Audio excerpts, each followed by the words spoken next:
Assalamualaikum warahmatullahi wabarakatuh. Halo semuanya, perkenalkan nama aku Tri Fatimah Almaunah dengan NIM 2024-11-0231 dari Program Studi Manajemen Kelas 6 Fakultas Ekonomi dan Bisnis Universitas Sains Al-Quran Jawa Tengah di Wonosobo.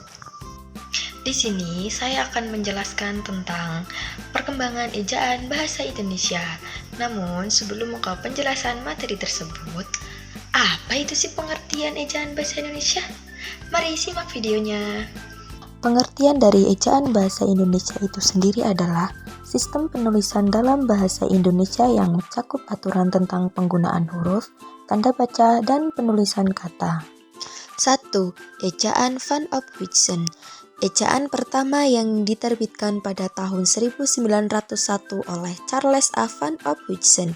Ejaan ini menggunakan huruf Latin dan sistem ejaan bahasa Belanda. Adapun ciri-cirinya sebagai berikut.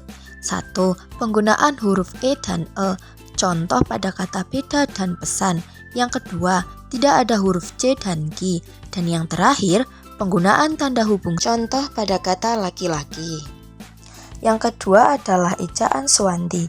Ejaan ini juga disebut ejaan Republik yang diresmikan pada tanggal 17 Maret 1947 berdasarkan surat keputusan Menteri Pendidikan, Pengajaran, dan Kebudayaan Republik Indonesia pada nomor 264.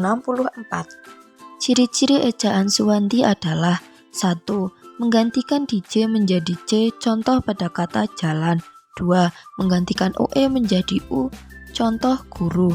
3. Menggantikan TJ menjadi C, contoh cinta. 4. Menggantikan C menjadi Y, contoh saya. 5. Menggantikan SC menjadi SY, contoh syarat. Dan yang terakhir, menggantikan CH menjadi KH, contoh pada kata akte. 3. Ejaan yang disempurnakan. Ejaan yang disempurnakan adalah sistem ejaan resmi bahasa Indonesia yang mulai berlaku sejak 23 Mei 1972 pada masa Menteri Mashuri Saleh.